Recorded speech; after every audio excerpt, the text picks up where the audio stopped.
been press gang into talking about another bus today, and this time I had the dubious honour of picking it. So I thought, well, it's Northern National Restoration Group, so why not talk about the Leyland National? So just happened to be handy that there's one here, and there's another one over there, and we'll give you a little bit of an insight into what they are, what they mean, and what they mean to this group. Rough history on this. At the minute, it's obviously off the road. It's getting its overdue 10-year overhaul. Its overdue 10-year overhaul is literally stripping it down to the bare bones. It's had the front brakes already done. We've started from the front. We'll go all the way to the back. Everything that wears on them, you need to look at, will be looked at.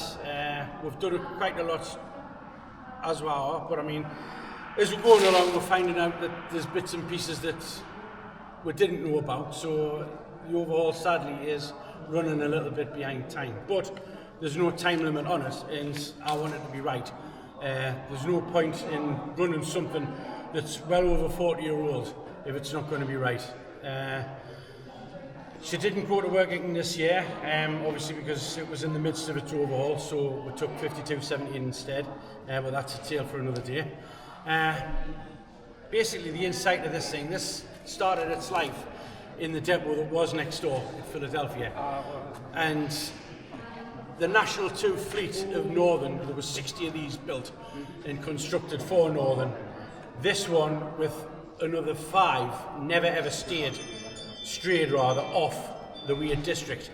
They were rooted to the Weir district their entire life, the entire PSV life. The only time this moved from Weir was when it was converted into a driver trainer in 2003. It was a driver trainer, and then along with 4681, of course, it was then put at the driver trainer fleet, and then we got 4681 in 2006, and the North East Bus Preservation Trust got this in 2006 as well. We picked that up, and they came to pick this up right after us. So one went that way, the other one went that way. 4681 went to Salters Gate, this went to Wardley. It was restored and repainted at Wardley, and then they ran it in 2008. It only ran for NEBBT for a year, then it had an oil leak and it was mothballed. We then got told in 2012 that it was potentially going to be coming up for sale, as NEBBT were looking at the vehicles that they're owned, and they viewed this as a bit of a specialist thing. I was contacted by NEBBT, did I want it? To which point I says, of course I do. We'll have it. So there was a sum of money changed. When we got it, it had no tax on it, no MOT, no nothing. The fault that it was off the road for had been fixed, but there was many other things wrong with it. So this then went to Salters Gate, which was our former home up in Tower Law, and it was stripped down. It went, well no, at first it went to go northeast in Chester Street. It was there for a fortnight. It got the brakes and everything done there. Then it went down to my very good friend Graham Scarlett at the Eden. It spent another 3 weeks down there getting bodywork and everything done. Then when the snow had melted, because 2012, 2013 was a horrendous winter, when the snow melted, we could get it up to Salters Gate, and that's when all the electrical bits and pieces were done. But I mean, the electrical work on this thing, we had the back open and the main harnesses were just coiled up, hanging out the back. About 60% of the electrics were completely redone because they'd been chopped and hacked into, and well, they were no good, so we decided to change them. But after that, after 15 weeks after we got it, it was MOT'd, and then it made a very last minute entry into the 2013 Metro Centre Bus and Coach Show. Everybody was astounded to see it. Its appearance left much to be imagination, but through that year and 2014 we worked on it, we repanelled a lot of it, all of the substructure on this side where the fuel tank and everything is, all the pillars were changed, Then it was repainted again. Then 2015 we did a lot more work on it, on particularly the cab, because there was a lot of wiring in the cab that wasn't used anymore, and some of the wiring was starting to wear, because I mean, yeah, Leyland did a brilliant job, because the chassis life on a Leyland National, believe it or not, was only 20 years. And Northern ran theirs for 26 in frontline service. Then they're still surviving preservation today. Out of the Northern ones that's left, there's 3 left. There's this one, there's that one, and there's 4708, which lives about 4 miles over the hill. The dedication that's taken to keep these things on the road, you can only describe it as, if you haven't got the full support of your family behind you, you'll just not do it.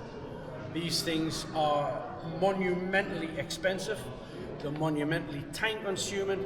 You've got to know exactly what you're doing with them, because even something like this, I mean, yeah, it's a Volvo repower. That gives it more problems, because now you're entering basic, like, well, you could say it, kindergarten electronics with the Voith gearbox and the way how they work.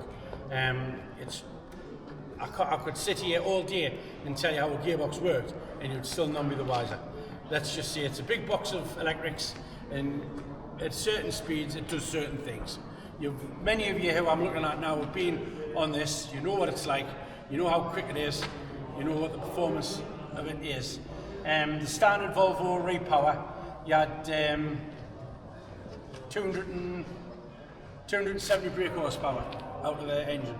This thing sits at 310 because of where we used to keep it, and it used to struggle to get up the hills a little bit. So I did a bit of tinkering with the engine and the fuel pump and various other little bits and pieces, and now the performance of it's quite staggering. Fuel consumption, yeah, it burns a little bit.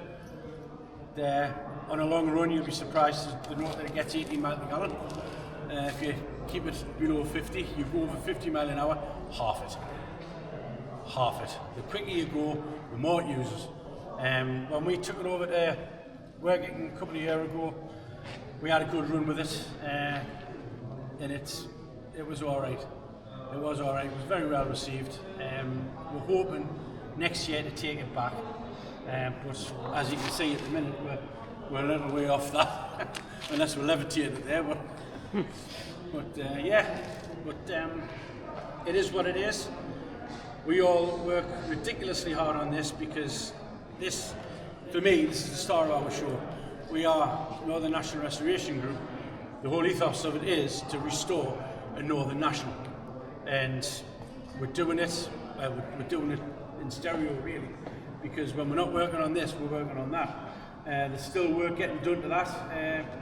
Might not look it, but there's more we take off, the more we're finding wrong. Funding obviously is a huge thing with us. We put on days like today to try and get money in. We don't see any of it. It goes straight back into running and operating this group. The sheer volume of people, how we get through these doors, is a testament, I think, to how popular we are and the way that we do things. We aren't strangers to any of you, and I mean, looking at you, a lot of you are, friends, and I know you by name, and you know me, and you know exactly what you're going to get when you come here. There's no animosity, where you have a completely free, open house, no questions, a stupid one, and we do this, and we put on events like this to showcase what we do, but also to try and get funding. Funding for us is a monumental thing. We are looking for investors in the charity at the moment, because we want to try and secure this building. We'll not go into the ins and outs of it, but we need investment, and we need it quickly to get this done and this back up to where it should be, which, not our fault, but again, we'll not go into it. And the most important thing is that people come and see what we do, appreciate what we do, and really get on and ask questions and go out, ride the buses and enjoy yourselves. So any questions that you've got, anything at all, nothing's off the list. Shouldn't have said that.